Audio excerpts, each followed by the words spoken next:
Joining me now is James Thomson, who's the Nationals' endorsed candidate for that seat of Hunter. Good to talk to you, James.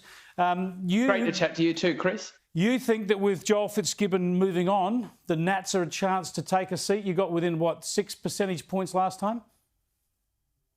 Yeah, that's correct. It's down to a 3% margin now, the seat of Hunter. And first of all, Chris, I'd like to congratulate Joel for 25 years of service to the community. Anyone that represents their community ought to be congratulated for that amount of time. And what we've seen is Joel hasn't left the Labor Party. The Labor Party have left the values that Joel Fitzgibbon signed up for 25 years ago. What are those values that have gone missing? Well, Chris, the working class have been left behind under Labor. Labor have clocked off from the Hunter region and have taken the seat for granted over 100 years. And right across this country, if you're a woman or a man that goes to work and works hard in industries such as mining or manufacturing or small business, the Labor Party have left those people behind.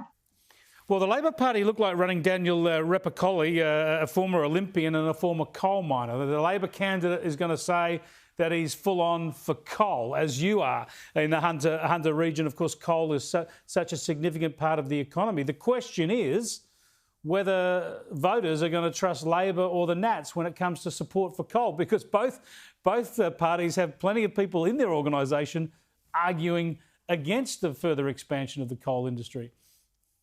We've only got to look at the last 12 months, Chris, and how many Labor MPs have been to the electorate of Hunter? 0. How many National MPs have been to the Hunter? Over half of our party room. And the Nationals are committed to the coal industry, but the Hunter has a great number of industries here, the tourism industry, agriculture, thousands of small businesses, and a thriving defence industry at the Singleton Army Base. And I welcome the government's decision today around the nuclear submarines. It is important that we protect the values that have made this country great and have made the Hunter region great, Chris. So what about the mining industry, particularly the coal mining industry in the Hunter Valley? Are you happy for that to continue to expand, or do you think it's essentially about maintaining what's already there? There are 14,000 people that rely on the mining industry for their jobs. And when I think of people in the mining industry, I think of Rachel, who I work with at a local school that I work at, and her husband works in the mines. And people that say they want to see the mining industry decrease, my question to those people is, where are the jobs going to come from where someone like Rachel's husband can get another job on $120,000, $130,000, $140,000 a year? It's very important. What about climate change, though, James? Are you concerned about emissions and what it's doing to the climate? Chris, we all want a better environment. I've got an 18-month-old daughter and a baby on the way in November.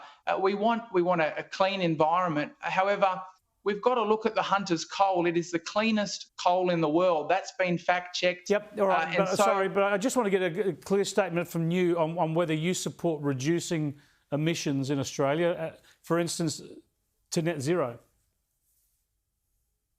It's interesting. By 2050, my daughter will be 30, and I've thought a lot about this subject, but the world demand for coal is still there. And Sure. All right. We'll get to that. Sorry to cut you off. We're out of time. I just want to know whether you support the coalition's commitment to get to net zero and forgetting the time frame, net zero as soon as possible. Do you support that? Well, as the Deputy Prime Minister Barnaby Joyce has said, the Nationals party room want to see the cost. And what I'm wanting to say, Chris, and get through is that we need to be outcome focused. We need to make sure that that the Hunter's coal is the cleanest in the world. And if we actually want to look after our environment, shutting down our industry is not actually going to achieve that. Indonesia will burn more of their dirtier coal, right, and we won't actually get to the outcome that these people are wanting to achieve. So we have to look at the outcomes. James, thanks so much for your time. I appreciate it. Thank you, Chris. I appreciate you and your viewers' time. James Thomson there, who's the Nationals candidate for the seat of Hunter, going to be taking it up to the Labor Party in that seat. All loving coal, but all wanting to get to net zero. Those two things, I don't know whether they can coexist.